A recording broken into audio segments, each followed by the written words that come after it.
Saudi അറേബ്യയുടെ വ്യവസായ മേഖലയിൽ വിപ്ലവകരമായ മാറ്റത്തിനൊരുങ്ങി ആഗോള ഇലക്ട്രിക് വാഹന ഭീമന്മാരായ ലൂസിഡ് മോട്ടോഴ്സ്. നിലവിലുള്ള അസംബ്ലിംഗ് യൂണിറ്റുകളിൽ നിന്ന് മാറി കാറുകൾ പൂർണ്ണമായും സൗദിയിൽ തന്നെ നിർമ്മിക്കാനുള്ള വൻ പദ്ധതി കമ്പനി ഔദ്യോഗികമായി പ്രഖ്യാപിച്ചു. കിങ് അബ്ദുള്ള ഇക്കണോമിക് സിറ്റി കേന്ദ്രീകരിച്ച് നിർമ്മിക്കുന്ന വാഹനങ്ങൾ വരും വർഷങ്ങളിൽ ലോകവിപണി കീഴടക്കുമെന്നാണ് പ്രതീക്ഷ. കേവലം അസംബ്ലിംഗ് എന്നതിനപ്പുറം എഞ്ചിൻ മുതൽ ബോഡി വരെ സൗദിയിൽ തന്നെ നിർമ്മിക്കുന്ന രീതിയിലേക്കാണ് ലൂസിഡ് മോട്ടോഴ്സ് മാറുന്നത്. പൂർണ്ണമായും സൗദിയിൽ നിർമ്മിക്കുന്ന വാഹനങ്ങൾ വൈകാതെ കമ്പനി പുറത്തിറക്കും. ജിദ്ദക്കടുത്ത റാബിഗിൽ കിങ് അബ്ദുള്ള ഇക്കണോമിക് സിറ്റിയിലെ നിർമ്മാണ സമുച്ചയത്തിൽ ഇതിനോടകം 8ഓളം പ്ലാന്റുകൾ സജ്ജമായി കഴിഞ്ഞു.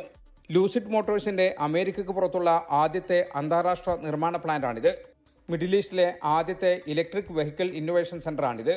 വിഷൻ 2030 ഭാഗമായി സൗദി അറേബ്യയെ ലോകത്തിന്റെ നിർമ്മാണ ഹബ്ബാക്കി മാറ്റാനുള്ള നീക്കങ്ങൾക്ക് ലൂസിഡ് മോട്ടോഴ്സിന്റെ ഈ തീരുമാനം കരുത്തു പകരും. ഗൾഫ് രാജ്യങ്ങളിലെ വിപണി ലക്ഷ്യം വെക്കുന്നതിനൊപ്പം തന്നെ സൗദിയിൽ നിന്ന് യൂറോപ്പിലേക്കും അമേരിക്കയിലേക്കും വാഹനങ്ങൾ കയറ്റുമതി ചെയ്യാനും ലൂസിഡ് മോട്ടോഴ്സിന് പദ്ധതിയുണ്ട്. ഇലക്ട്രിക് വാഹന വിപണിയിൽ ചൈനയോടും അമേരിക്കയോടും മത്സരിക്കാൻ സൗദി അറേബ്യയെ പ്രാപ്തമാക്കുന്നതാണ് ഈ പുതിയ കാൽവെപ്പ്. ജലീൽ കണ്ണമംഗലം, 24 ജിദ്ദ.